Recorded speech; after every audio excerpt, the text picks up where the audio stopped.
the Post scoop today was not a surprise. This president, if he's been consistent on one thing, he is not a military interventionist. That is he not. He wants to rattle the cage sometimes, but he is not want to do these things. And so him pulling this back is not a surprise. Is it real tension, or is this a little bit of good cop, bad cop? I think it's changeable. I think Donald Trump doesn't know his own mind. I think he wakes up some mornings and wants to be the disruptor, wants to threaten fire and fury, whether it's the Middle East or with North Korea. Other mornings he wants to be the conciliator. I think he has an unrealistic expectation that his maximum pressure campaign of economic sanctions, which is really squeezing Iran, right, no mistake, is going to force Iran to the table. I'm told that he and his Who does he think he's going to deal with? That's what I'm trying to figure out. It's a good question. Is he going to deal with Rouhani or the Ayatollah? Well, it's clear that Rouhani doesn't have the power to make the deal. The people who do have the power are precisely the ones that we have sanctioned and called terrorists, and essentially are verboten. So who is he going to talk to? More fundamentally, the idea that Ayatollah Khamenei, who runs this regime, the Revolutionary Guards report to him, is prepared to knuckle under because of the pressure of sanctions, which is what Trump is betting. He tells people 6 months from now they'll be ready to come to the table. That's just not going to happen based on anything we know about Khamenei. Let me ask you this. Not that person. I hear you. But he's also, I'm guessing, been watching this president work with Kim Jong-un and work with negotiating with the Chinese. What's the downside of him? I put it this way. I've talked to some folks in this administration who are petrified that the Iranians are going to say, that's a great idea, Mr. President. Let's meet. Well, that's the hawk's worst nightmare. Yeah. The Ayatollah will send a letter saying, let's do it. I'm ready for the dance. I just don't see Khamenei that way. When I visited Iran, I talked to people who were very close to the Ayatollah. I'm struck by his unyielding personality of resistance.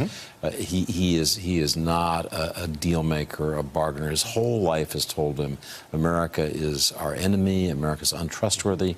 During the negotiations of the JCPOA, the Iran nuclear deal, Khamenei kept saying to his aides, to Rouhani, Foreign Minister Zarif, I don't trust the Americans. He didn't want to do the deal. He didn't want to do the deal. He was trying to kill the deal, right? He was convinced in the end to do it.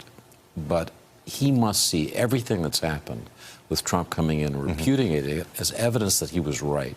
I just don't see him, in effect, making the same mistake again or allowing it. All right, what has happened that has triggered this decision, at least by John Bolton and Mike Pompeo? We can debate whether the president truly is into this or not, to feel the need that it was time to at least, well, not to get in a warlike setting, to be on a higher alert. From all of my reporting, I think the intelligence is real. Okay. That there was a change in Iranian behavior and intention, to the extent that we can capture that, in the last few weeks. But the Iraqis don't buy it, do they? They're upset about this decision that suddenly we're a lot of people are skeptical. Yeah. Our European allies are skeptical. But I don't think there's any question that the Iranians decided that their strategy of riding it out, waiting for November 2020, January 2021, waiting for a new president who would, put things back to the way they were, that strategy wasn't going to work. So they began doing things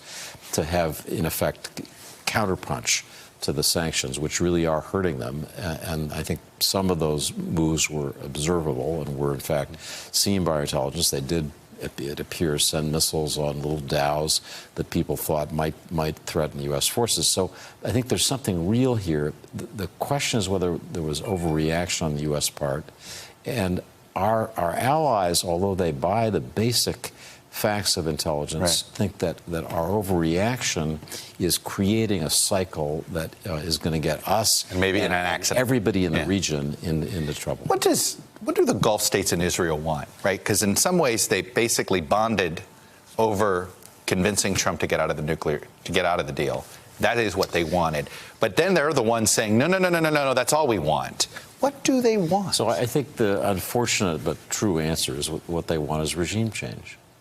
They fundamentally do not believe that this revolutionary Islamic regime is capable of How do you do moderate regime behavior. change without military intervention? So I don't think you can. And I think there's a lot of fantasy, magical thinking, we sometimes say, going on in the White House, that you can, keep turning the screws on sanctions, create economic dislocation, and end up with a better situation. It's not going to work that way. You're going to end up with the harder liners more powerful than before. Yeah, it's really worked with North Korea. Yeah.